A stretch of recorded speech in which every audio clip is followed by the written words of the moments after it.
Today, I'm going to be reacting to Crusade, Investigating the Path of the Beast, Crusade lore by Feel No Paint. Please go support his channel, and the original video will be in the description. Thank you. Welcome to A Christian Reacts. I just want to thank everybody for supporting my channel, and leave a like, because it really helps the channel out. And sorry, just hasn't been a good one, so I apologize. I'm gonna try to get through this. But I do a Warhammer or Warhammer 40k in the Bible shorts, and yeah, so let's get into this. Sorry, I apologize. Hello everyone, so as you may know, the Path of the Beast is yet another unreleased faction for Trench Crusade. So, to create this introduction to their lore, I have compiled every lore snippet that I could find from the creators' social medias and captions and descriptions from artworks to compile it all here. So once again, as we did with our exploration on the Temple of Metamorphosis, we turn to our in-universe guide, The Witchburner Nero. So sit back and relax to this short story and enjoy. We will. The soft footfalls of his boots were accompanied by the click of his cane on the trench's hastily laid floorboards. The gavel of justice he was currently using as a cane to support himself on his injured leg was the staff of office that marked him out as a witch burner, along with the red robes of the Inquisition. He came to a halt in front of a heavy mechanized infantryman, armed with a great axe and heavy shotgun. The soldier towered over Nero. The imposing sentry was standing guard behind a slab of metal that was his ballistic shield. "Witch burner?" The soldier greeted him as he came to a stop. "I am returning to my quarters for the evening. I must rest my leg, and Carrigan is being treated by the medics for his shrapnel wounds. You can turn in for the night too, but..." Can you imagine a knight coming up to you like that? That would be nuts. Probably be a paralysis demon, so you might want to check that out too. But anyways. "Check in with Carmine first and make sure he's taken his post for the night watch." "My lord." The soldier replied, stepping aside to let Nero pass. Later that evening, as he lay in bed, sleep wouldn't take him, so moving to his writing desk, his mind racing, Nero began to document his thoughts on the day and the recent events. Of all the paths to damnation, all are in some way transformative. The heretic legionnaires have their minds and bodies twisted by their pilgrimage to the Vale of Tears, and their anointed return from theirs with skin forever burned by the lake of fire. These are the most mortal and still mostly human looking. And of course, you have the lake of fire in the Bible, right? Which Jesus likens to Gehenna, right? Where you throw out the trash and stuff like that. So, and that's where the beast and, Satan and all them are burning at the end, right? I'll bring that up here in a second. King of Hell's forces.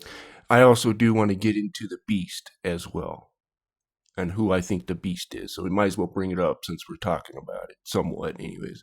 The Black Grail infects and withers its victims to a plague husk, a vessel for the insidious demonic will of Beelzebub. Whereas the disciples of the Temple of Metamorphosis are forever changed by the metamorphic vector. And what could be interesting about Beelzebub is that in 2 Kings, there's a god named Nergal, or Nergal, which of course in Warhammer 40k, there's a god named Nurgle, right, of disease. He was the same thing. He was called the god of inflicted death, right, and disease and war and stuff like that. So he very well could be Beelzebub. Shedding their earthly forms in a mockery of God's creation to emerge as insectile servants of a great demon that no one's... Okay, here's that. So Revelation 20:10. So the devil that deceived them was cast into the lake of fire and brimstone, where the beast and the false prophet are, and shall be tormented day and night forever and ever. And I'm going to show you who this beast is. Okay. I'm going to give evidence for that with scripture. Seems to know the name of. Above all other forms of damnation, none are more debasing than the path of the beast. The others may rob you of your life, body, or soul. Yes, that's true, but the path of the beast robs you of all it is to be human. The path of the beast is the path of the devolved, savage Total Recall up in here. vanity, hunger, and brutality of a rabid animal. The mongrel supplicants of the path of the beast's warbands are unfortunate victims of yet another demonic parasite. These fall from the beast lords like giant fleas leaping from a rabid dog, and they infect and bless the followers of the path of the beast. Okay. So I want to bring this up here first. So this is Revelation 17:8. The beast that thou sawest was and is not, and shall ascend out of the bottomless pit. Okay. I'll bring up the next part of that. With a mutated form resembling animals, such as goats or wolves, the mutant beast resembles a half-flayed human, with their forms exploding with many hound-like snouts or other bestial features. Some of the beast's followers are massive in size. Those that take on the aspect of the wolf are often covered in many heads, their arms elongated and multiplied. Okay, so we're going to get into Isaiah 14, right? So verse 12, how art thou fallen from heaven, O Lucifer, son of the morning? So in Hebrew, this is Hallel ben Shahar. Shahar is a Canaanite god of the dawn, right? Satan is not the son of a god. He is like the top god, right, of the dark kingdom. And when I say God, guys, I'm talking about the angels, the fallen angels, right? I'm not sitting here trying to speak some, pagan stuff or whatever. I'm talking about the fallen angels. Okay, that's who I'm talking about when I say the gods, right? I think people misunderstand what I'm saying when I say that. So I do want to get that out there.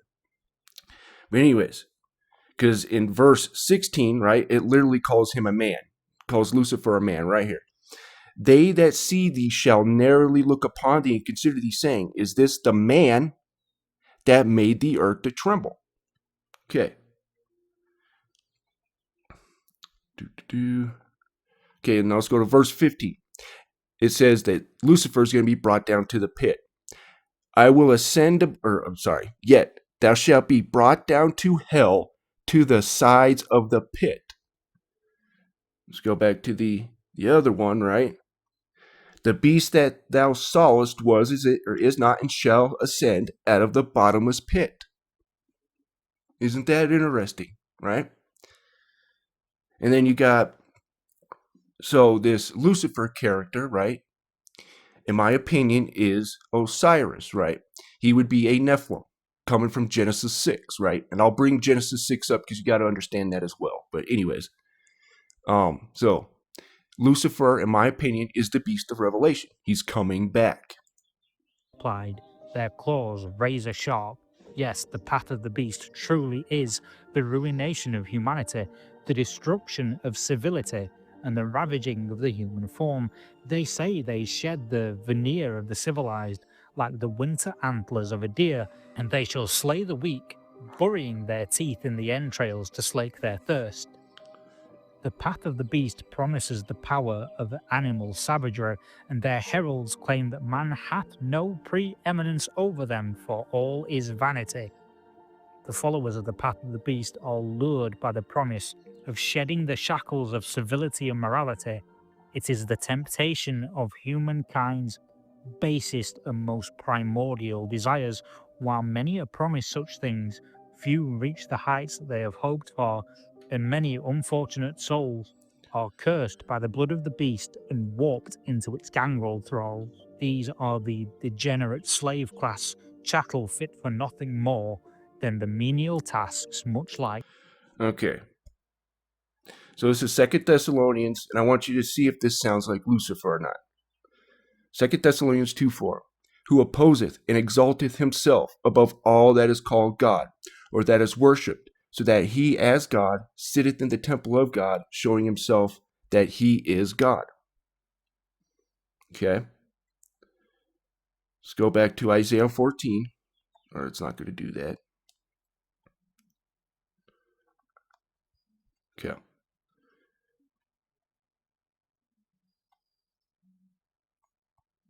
So, let's see if this sounds like the beast. For thou hast said in thine heart, or verse 13, I will ascend into heaven. I will exalt my throne above the stars of God. I will sit also upon the mount of congregation in the sides of the north. I will ascend above the heights of the clouds. I will be like the Most High. And then it goes into, yet thou shalt be brought down to hell, to the sides of the pit. Very interesting. Like the wretched of the heretic legions. My injuries today were sustained as I came upon a procession of neophytes as they carried a tick mother to the creche of parasitiforms. The howls of the procession draw all manner of animals, demonic creatures, and adherents to the path of the beast to join them on their journey. At the head of this particular group was a mutated goat. From afar, it would appear as unassuming as any other farm animal, but upon drawing near, the corruption of its form and the foul demonic essence emanating from it revealed its true nature, a prophet of the beast. An auspicious sign to its followers, to be sure, and driving the foul thing back, we scattered the procession. So this is Isaiah 13:21. But the wild beasts of the desert shall lie there, and the houses shall be full and doleful creatures, and thou shalt dwell there. Hold on a second.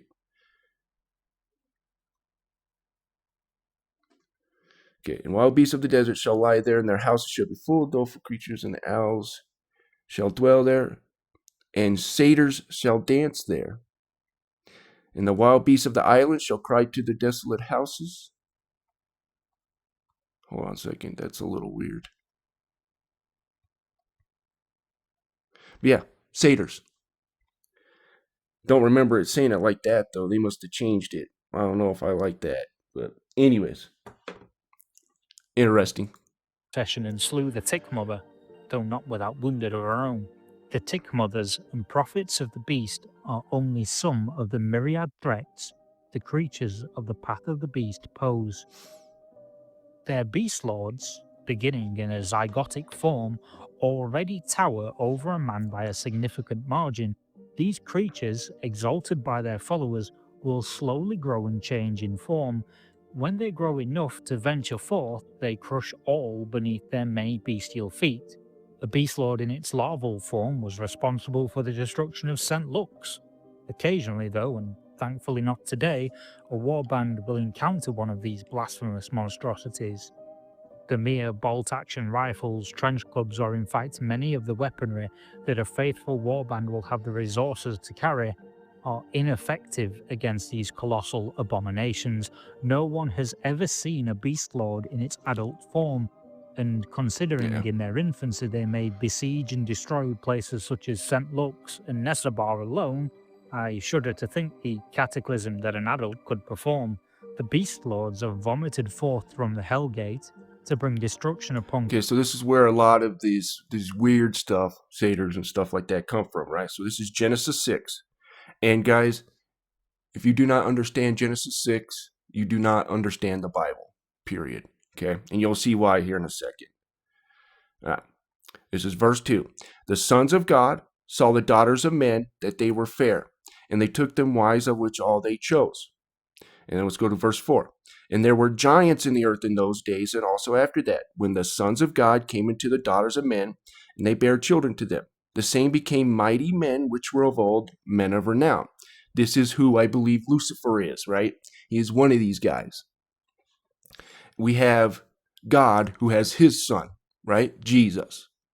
Well, what does Satan do? He mimics God, right? So he's got his quote unquote son, even though I don't think he's directly a son of Satan, but I do think he's the son of the Assyrian, right? The guy that I've talked about all the time on this channel.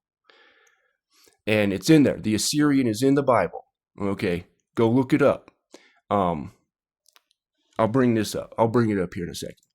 Creation, Other than their extremely destructive rampages, the pattern of their disgorgings follows no rhyme or reason, so they may yet serve some unknown nefarious scheme. As if they evade destruction, they vanish without a trace. This apparent disappearing is no mean feat for sure for a creature of its size and one still growing at that. While these creatures that escape are never again seen roaming the mountains or deserts where they were last sighted, there are scarce whispered tales of terrors the size of hills or mountains, waking from a slumber, disturbed by travellers and destroying all in their path. Our only current means to intersect and slay these leviathans are the dark portents and foul omens that the Synod of Strategic Prophecy receive in their visions, heralding the beast's imminent emergence from their. So here he is in Isaiah 14, right? The same, the Lucifer chapter. Verse 25, that I will break the Assyrian at my land, and upon my mountains tread him underfoot. Then shall his yoke depart from off of them, and his burden depart from off their shoulders. I'll bring up the next one here. The Hellgate. If an army may be amassed in time, we may slay the creature, but even that does not end their foul blight on our land. As I stated earlier, there are parasites that fall from the beast lords, transforming those they touch into the debased forms of the path of the beast's followers. From across the wilderness and locations that fall in the path of a beast lord's rampage, there are the spontaneous occurrences of mutants taking on a bestial form, but lacking the guidance of what passes for leadership and the teachings of the path of the beast.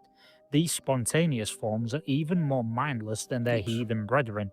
The southern territories were terrorized by such a beast, as its Almost looks like a half frog, half lizard. Dang. mindless killing spree began in the wake of a beast lord's carnage-laden rampage. A bang on the door to his quarters stirred him from his writing, and he looked up from the page. Witchburner, it is dawn. Came Carrigan's voice from the corridor. Okay, so this is Ezekiel chapter 31. Let's start with verse 2, actually. Son of man, speak unto Pharaoh, king of Egypt, and his multitude, whom art thou like in thy greatness? Behold, the Assyrian was a cedar in Lebanon. Now, this goes into Lucifer being Osiris, Saturn, Kronos, all that, right? And I'm not trying to sit here and when I say that, I'm not trying to bring up, all the other religions and stuff like that. I'm telling you, the Bible, there's a reason why God tells us not to touch that stuff, right? And why does he even care about it if it's not real? Right? So that's why I bring this stuff up, right? I'm not trying to teach something new, teach some weird stuff, right? Just to throw it out there and see what sticks. It's the Bible's trying to tell you something, right? I'll bring up Ephesians 6 here. Nero rose to begin the day. He had work to do. I hope you all enjoyed this investigation and compilation of all the lore that I could gather on the path of the beast, and this has been a very interesting and fun video to research, so I can't wait for more lore on the faction. Alright, I apologize for not really getting too much into this. It's been rough, so I apologize for that, guys. I just kind of wanted to talk about the beast. I know it's not exactly what this is talking about, but anyways, let me get that going here.